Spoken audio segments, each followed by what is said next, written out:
Capítulo 15. O que vem depois da morte? Como vimos, as poeirentas tubas do Egito estão revelando seus segredos. Ao estudá-las, os arqueólogos estão descobrindo mais detalhes sobre as crenças, costumes e práticas dos antigos egípcios. O que mais impressiona é perceber quantas dessas crenças têm influência sobre nossa compreensão da vida e da morte ainda hoje. Algumas dessas crenças afetam o pensamento de milhões de pessoas sem que elas nem saibam disso. Os mistérios das antigas pirâmides trazem lições para esta geração do século XXI, que está em busca de respostas sobre o significado da vida e da morte. O fato que se destaca é a realidade de que os egípcios tinham um interesse que beirava a obsessão pelo assunto da morte e da imortalidade. Foi por isso que eles construíram as pirâmides e também aperfeiçoaram a arte de preservar os corpos na forma de múmia. O historiador grego Heródoto escreveu: os egípcios foram os primeiros a manter a crença de que a alma humana é imortal e que ao morrer o corpo, ela entra em outra coisa vivente e volta a nascer. Após passar por todas as criaturas da terra, do mar e do ar, ela entra novamente no corpo humano por ocasião do nascimento, um ciclo que ela completa no espaço de 3.000 anos. Heródoto acreditava que os egípcios inventaram a ideia da alma imortal e que os gregos a tomaram deles. A verdadeira origem dessa ideia está envolta em mistério, mas fica muito clara que os egípcios a desenvolveram como elaborado sistema de crença e centralizaram sua vida nisso.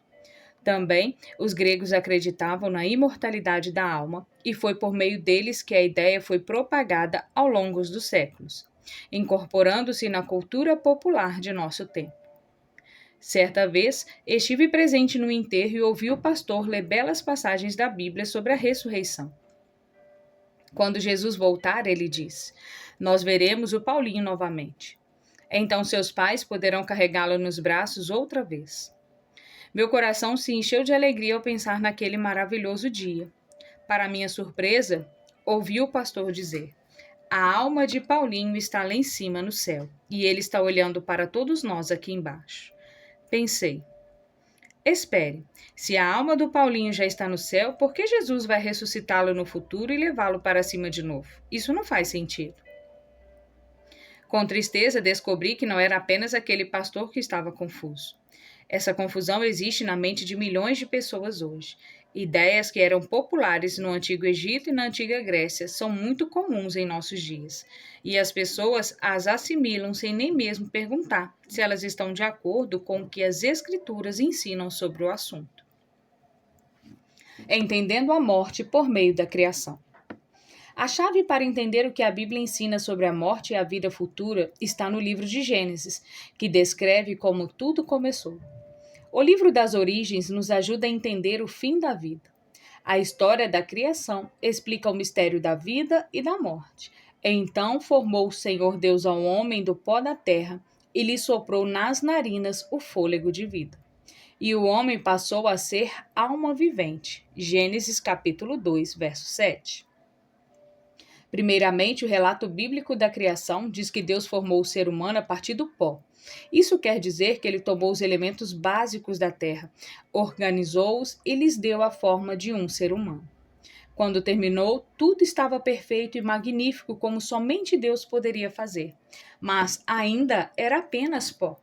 O que aconteceu depois, o que fez toda a diferença? O texto diz que Deus soprou nesse pó o fôlego da vida, e o homem passou a ser alma vivente. Podemos expressar essa ideia como uma fórmula. Pó mais fôlego da vida igual alma vivente. A morte é precisamente o reverso desse processo. E o pó volte à terra como era, e o espírito volte a Deus que o deu. Eclesiastes capítulo 12, verso 7. O pó é a parte física que se decompõe, voltando à sua condição desorganizada. Ela volta para o pó. O espírito é o fôlego da vida, a centelha que Deus colocou no pó, inerte ao criar a primeira alma vivente. Ele também retorna à sua origem, volta para Deus quem o deu. Algumas pessoas, influenciadas pelo pensamento grego pagão, entendem que esse espírito é uma entidade consciente. Elas creem que uma alma sai para viver no céu sem um corpo. Mas essa ideia não está baseada no contexto do verso nem no que a Bíblia ensina sobre a natureza dos seres humanos. O espírito é o fôlego da vida. Na realidade, é a centelha que Deus colocou em Adão na criação e que fez dele alma vivente. A chave para entender isso corretamente é perguntar: onde estava o espírito antes de Deus dá-lo a Adão? O espírito não era uma pessoa, uma entidade autoconsciente a se movimentar por aí em algum lugar etéreo. Era a vida que Deus possuía em si mesmo, a qual deu a Adão e que passou para seus descendentes. Note como isso está claro em Jó 27, versículo 3. Esse servo de Deus afirma que nunca falará injustiça na seguinte condição: enquanto em mim estiver a minha vida e o sopro de Deus nos meus narizes, o sopro é o fôlego da vida, que permanece em nós enquanto nosso organismo está funcionando. Portanto, o fôlego da vida não é algo que vive independentemente do corpo. Uma lâmpada é feita de vidro e metal. Esses elementos fazem dela uma lâmpada, mas ainda não é luz. Para se tornar luz, a energia elétrica que vem da usina tem de percorrer os filamentos e fazer com que brilhem. Por isso, a eletricidade não é luz. O metal e o vidro sozinhos não são luz. Somente quando ambos estão presentes é que se pode chamá-los de luz. Mas o que acontece com a luz ao desligarmos a eletricidade? Para onde ela vai? Provavelmente você esteja pensando: essa é uma pergunta tola. Ela não vai a lugar algum. Ela não vai para debaixo da mesa. Ela não vai se esconder no guarda-roupa e espera que a corrente elétrica volte a fluir. É o mesmo que perguntar aonde vai a pessoa quando o fôlego, a centelha de vida, deixa o corpo. Enquanto o espírito ou fôlego de vida estiver ali, a pessoa estará viva. Quando o espírito sair, o corpo voltará ao pó. O salmista escreveu: sai-lhes o espírito e eles tornaram ao pó. Nesse mesmo dia perecem todos os seus desígnios. Salmo 146, versículo 4. Na Bíblia, a morte é comparada ao sono. Os escritores bíblicos compararam a morte ao sono. É um belo e tranquilo repouso. Aqueles que pela fé aceitaram a morte de Cristo em lugar da própria morte eterna estão seguros como se estivessem descansando por um pouco de tempo sob os cuidados de Jesus. Por ocasião da segunda vinda de Cristo à Terra, eles ouvirão sua voz chamando-os para o lar. Ao acordar, a primeira coisa que verão será o seu rosto. Essa realidade pode ser ilustrada por um episódio que ocorreu numa noite, muitos anos atrás, quando minha esposa e eu estávamos apresentando uma série de palestras bíblicas numa pequena cidade da Nova Inglaterra. Nosso filho, Mark Jr., era ainda pequeno. Minha esposa estava com ele nos braços enquanto eu pregava. Ele caiu no sono e depois da reunião, nós o levamos para o carro e partimos para casa. Havia nevado e as estradas estavam congeladas. Quando alcançamos a autoestrada principal, um enorme caminhão passou a toda velocidade por nós. Para evitar o choque, dei uma guinada no volante que fez o carro derrapar e sair rodopiando pelo asfalto coberto de neve. Naturalmente, fiquei assustado e temeroso quanto à nossa segurança até chegar em casa naquela noite de nevasca. O que você acha que o pequeno Mark esteve fazendo durante tudo isso? Será que ele estava assustado e temeroso quando o trajeto até nossa casa? Será que tinha alguma ideia do que estava acontecendo? Ele estaria verificando as previsões meteorológicas, me dando instruções sobre as condições das estradas? É claro que não. Ele era uma criancinha que dormia serenamente nos aconchegantes braços da mãe. Ao chegarmos em casa naquela noite, levamos o menino para o berço, onde dormiu tranquilamente. Na manhã seguinte, entrei em silêncio em seu quarto e notei que ele já estava acordado, brincando em seu berço. Será que ele tinha alguma ideia da longa e difícil viagem até nossa casa, com as estradas cobertas de neve? É claro que Mark Júnior não tinha qualquer senso da passagem do tempo. Ele não sentiu o frio da noite. Ele não viu as estradas congeladas nem a neve caindo. Ele não tinha a menor ideia da minha preocupação em levar a família para casa em segurança. Envolto pelo sono profundo da infância, tudo o que sabia era que ao adormecer o papai estava pregando. Ao acordar, isso foi a primeira coisa da qual ele se lembrou. Da mesma forma, quando as pessoas morrem, quando vão dormir em Jesus, seus pensamentos perecem. Não há existência consciente ali. A Bíblia diz: porque os vivos sabem que hão de morrer, mas os mortos não sabem coisa nenhuma. Eclesiastes capítulo 9, verso 5. Por toda a Bíblia encontramos a morte comparada a um sono. Aqui estão alguns exemplos. Atenta para mim. Responde-me, Senhor Deus meu. Ilumina-me os olhos para que eu não durma o sono da morte. Salmos capítulo 13, verso 3. Quanto a mim, feita a justiça, verei a tua face. Quando despertar, ficarei satisfeito ao ver a tua semelhança. Salmos 17, verso 15. Os ensinamentos de Jesus sobre a morte. Quando morreu um amigo de Jesus chamado Lázaro, ele disse a seus discípulos: Nosso amigo Lázaro adormeceu, mas vou para despertá-lo. João 11, verso 11. Os discípulos, pensando em termos literais, disseram: Senhor, se dorme, estará salvo. Jesus, porém, falara com respeito à morte de Lázaro, mas eles supunham que tivessem falado do repouso do sono. Então Jesus lhe disse claramente: Lázaro morreu. Então, Jesus foi para Betânia e encontrou a irmã de Lázaro, Marta, chorando amargamente, e ela lhe disse: Teu irmão há de ressurgir. João 11, 23. Note que ele não disse: Teu irmão está no céu. E Marta não respondeu: Sim, Senhor, eu sei que agora ele realmente está lá em cima nos vendo. Ela disse: Eu sei que ele há de ressurgir na ressurreição no último dia. João capítulo 11, verso 24. Marta havia entendido a verdade sobre esse assunto. Ela aprendeu sua religião diretamente de Jesus e estava claro para ela que seu irmão seria ressuscitado dos mortos no último dia. Então Jesus disse a ela: Eu sou a ressurreição e a vida. Quem crê em mim, ainda que morra, viverá. João, capítulo 11, verso 25. Ele estava dizendo: Marta, aquele que vai ressuscitar os mortos está aqui, agora. E como testemunho de que eu posso ressuscitar os mortos, como testemunho de que milhões serão ressuscitados quando eu vier outra vez, como testemunho de que eu tenho poder sobre a sepultura, ressuscitarei Lázaro dos mortos aqui e agora. A ressurreição de Lázaro é tanto uma evidência quanto um encorajamento para nós. Jesus não disse: Lázaro, vem aqui para baixo. Ele disse: Lázaro, vem para fora. João capítulo 11, verso 43. Lázaro estava dormindo e Jesus o chamou para fora da tumba. Suponhamos que Lázaro estivesse no céu, como pensam alguns, e Jesus de fato tivesse dito a ele para descer do céu e vir à terra com suas aflições, doenças e sofrimento. Não teria sido isso algo cruel, irrefletido e duro de se fazer?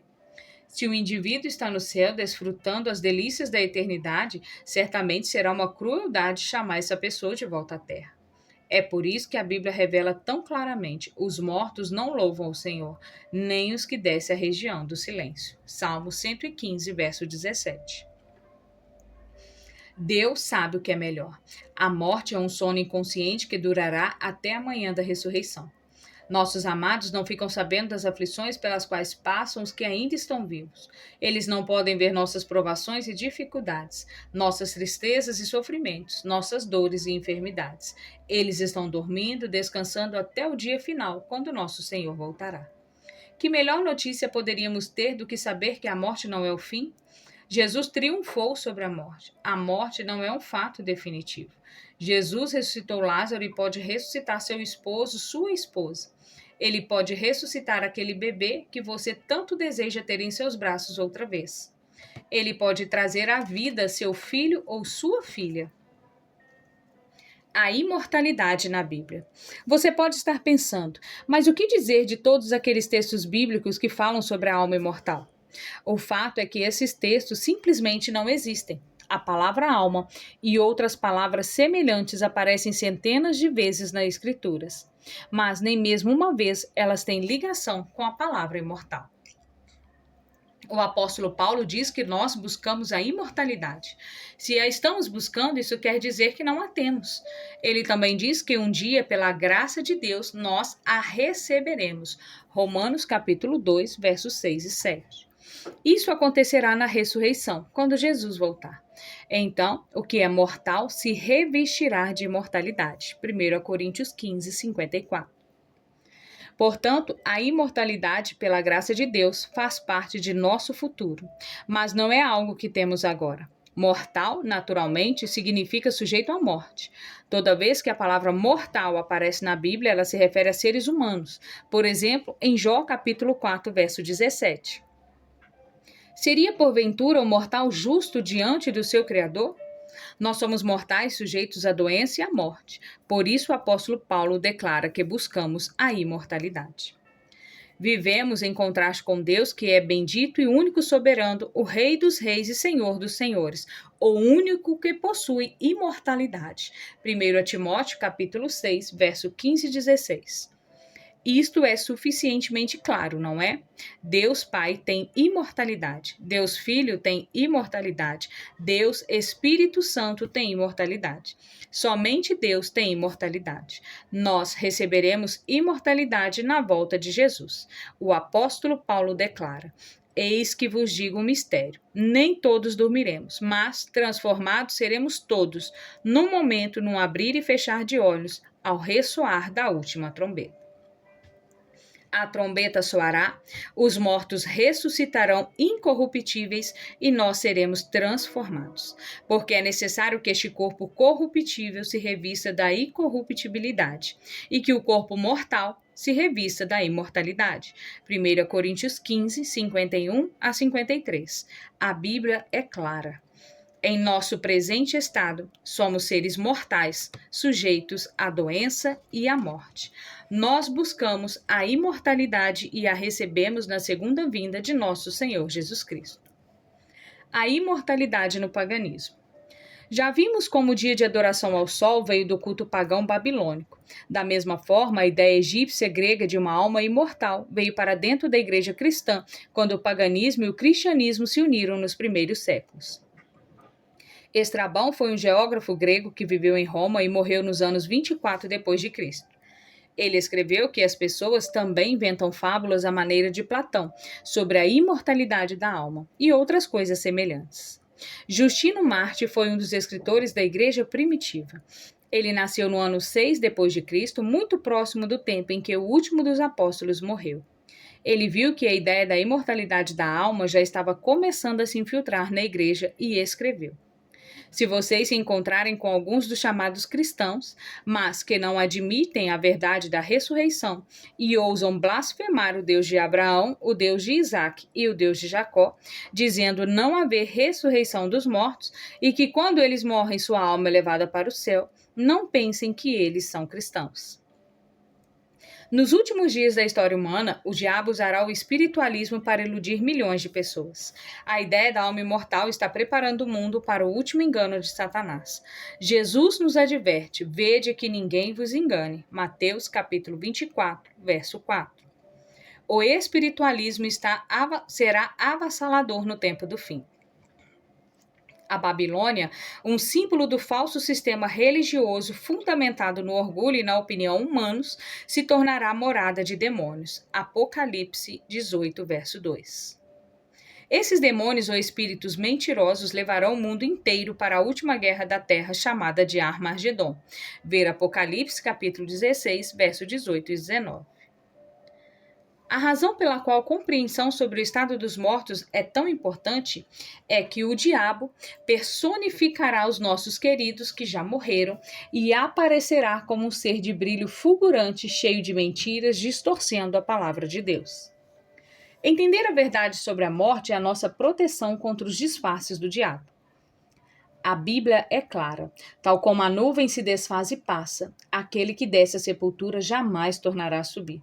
Nunca mais tornará a sua casa, nem no lugar onde habita o conhecerá jamais. Jó, capítulo 7, verso 9 e 10. Os escritores bíblicos entendiam claramente que a morte é um descanso tranquilo, um sono até a vinda de Jesus. Sua confiança estava depositada no Cristo que havia vencido a tumba e que ressuscitara dos mortos. O que aconteceu com o ladrão na cruz? Refletindo sobre o que vimos até aqui, você pode estar pensando: e o ladrão na cruz que aceitou Jesus antes de morrer? Jesus não disse a ele: hoje você estará comigo no paraíso? Vamos analisar o texto? Aquele homem fez o seguinte pedido: Jesus, lembra-te de mim quando vieres no teu reino. Lucas 23, 42. E o que Jesus respondeu? Tudo depende da pontuação. Aqui são duas maneiras de pontuar o texto. Em verdade te digo, hoje estarás comigo no paraíso. Lucas 23, 43, Bíblia Católica. Dessa maneira, parece que Jesus está garantindo ao homem que ele iria para o céu naquele mesmo dia. Mas se isso fosse verdade, a resposta de Jesus seria uma contradição a tudo que a Bíblia diz sobre o assunto. Note agora como fica se pusermos os dois pontos depois da palavra hoje. Em verdade te digo hoje, estarás comigo no paraíso. Em outras palavras, hoje, neste dia em que estou pendurado na cruz, neste dia em que tenho os cravos em minhas mãos, é neste dia que estou fazendo a declaração. Tu estarás comigo no paraíso. O texto bíblico original não tinha vírgulas, dois pontos ou qualquer outro tipo de pontuação. Esses sinais só foram acrescentados na Idade Média. Precisamos pontuar o texto em harmonia com outros versos bíblicos sobre o mesmo assunto. O fato concreto é que Jesus não foi para o céu naquele dia. Você se lembra do que ocorreu na manhã da ressurreição de Jesus? Quando Maria, entristecida, encontrou seu Senhor no jardim de manhã bem cedo? Achando que Jesus era o jardineiro, ela lhe perguntou para onde tinham levado o corpo de Cristo. Quando Jesus pronunciou o nome dela, imediatamente ela reconheceu que era o Senhor e correu para abraçá-lo. Jesus simplesmente respondeu: não me segure, pois ainda não voltei para o Pai. João 20:17. As palavras de Jesus são claras. Se ele ainda não tinha subido ao céu naquele domingo, como poderia ter assegurado ao ladrão que eles estariam juntos no paraíso na sexta-feira? A afirmação de Cristo para o ladrão foi sua declaração de que, por sua morte na cruz, todos os que aceitarem pela fé estarão um dia com ele no paraíso. Essa maravilhosa promessa é destinada também a nós. Por causa da morte de Jesus na cruz, podemos ter vida eterna e receber o perdão de nossos pecados. Como Paulo, podemos dizer: onde está, ó morte, a tua vitória? Onde está, ó morte, o teu aguilhão? Graças a Deus que nos dá a vitória por intermédio de nosso Senhor Jesus Cristo. 1 Coríntios capítulo 15, versos 55 e 57. Por intermédio de Cristo, a vitória sobre a morte. Sua tumba está vazia e nossa tumba poderá estar vazia quando Jesus vier. Iremos para o lar para vivermos com ele para sempre.